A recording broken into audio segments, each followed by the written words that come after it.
For over 100 years, the rules of the car industry, they were written in places like Detroit, Germany, and Japan.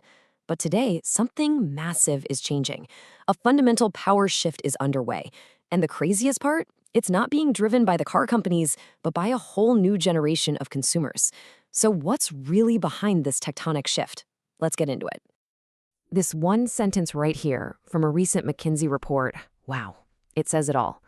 This isn't just about where cars are made anymore. It's about who they're made for. And what Chinese consumers want is no longer just some regional trend. It is quickly becoming the new global standard. All right, so how exactly is this playing out? Here's our game plan. We'll start with how China is driving the world. Then we'll dig into why pure innovation is beating out simple price cuts. After that, we'll look at the big problems facing those old, established brands and a really surprising trend: EV buyer's remorse. Then we'll see how super advanced tech is becoming standard for everyone, and we'll wrap it all up with the new rulebook for the entire auto industry. So that first point, China driving the world, it really sets the stage for everything else we're going to talk about.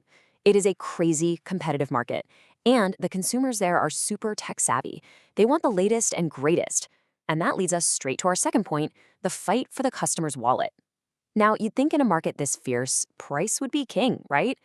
But the data shows something else. Something fascinating is going on. The whole market is caught in this massive tug of war between two big strategies.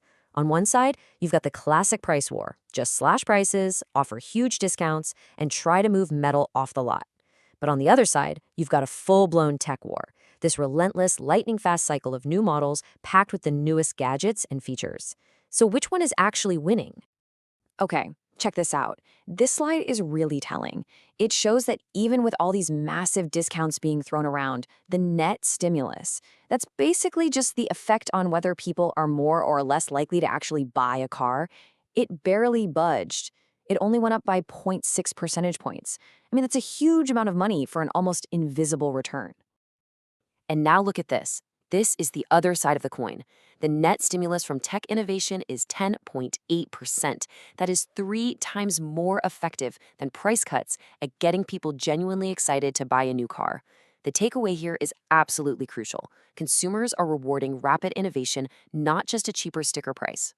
So this huge shift from price to tech, well, it creates a massive problem for the old guard. And that brings us right to our next point: how these legendary, established brands are really struggling to keep up. It's funny, right? If you ask Chinese consumers about premium car brands, the names that pop up are the usual suspects. The German giants, like Mercedes, BMW, Audi. They still score incredibly high on the perception of luxury, getting around 4.5 to 4.8 out of 5. Their decades of brand building are still paying off. But here's the catch. The second you change the question to name an electric vehicle brand, poof, they practically disappear. The same people who see them as the pinnacle of luxury just don't connect them with the future of driving. They have shockingly low awareness in the EV space, where the newer Chinese and American brands are totally dominating the conversation. McKinsey actually has a perfect term for this: brand de-glamorization. Think about it like this. For someone buying a good old-fashioned gas car, a brand I trust is the #1 reason they choose a car. But for an EV buyer, that same exact factor plummets all the way down to 5th place. All of a sudden, things like technology and charging are way more important than the logo on the grill. This leads us into a really fascinating paradox, because even as EV adoption is exploding, a new problem is popping up, and it's creating a whole new dynamic in the market. I mean, the switch to electric seems inevitable, doesn't it? But if you look closely at the data, you see this growing undercurrent of dissatisfaction. Why on earth would someone who already bought a pure electric car want to go back to gas? Just look at these numbers. For people who've owned a pure battery electric vehicle, a BEV, for more than 3 years, the percentage of them who would actually switch back to a gas car jumped from 22% to 32% in a single year. That's not just a trend, that's a massive spike in buyer's remorse. So what is going on here? This slide makes it crystal clear. When you compare all the BEV owners to the ones who regret it, the regretters, the single biggest drop in satisfaction is the charging experience. It's not the range, it's not the cost, it's the sheer hassle and unreliability of public charging that's causing this headache. And where there's a problem, there's always an opportunity. A staggering 81% of potential buyers are now looking at plug-in hybrids or extended-range EVs. You know, the cars that give you electric driving for your daily commute, but have a gas engine as a backup. They completely solve that charging anxiety problem, and their popularity is just exploding. All right, this fourth big shift is all about expectations. Features that not long ago were only in six-figure luxury cars, well, they're now becoming what we call table stakes. They're the minimum you expect. Just take autonomous driving. As of 2024, a full 65% of consumers had already experienced it in one form or another. Something that felt like total science fiction just a few years back is rapidly becoming a standard feature. And it's not just that people have tried it, their satisfaction with it and their desire for even better systems are also climbing fast. This slide pretty much lays out the new value menu for anyone buying a car. Over on the left, you've got the table stakes.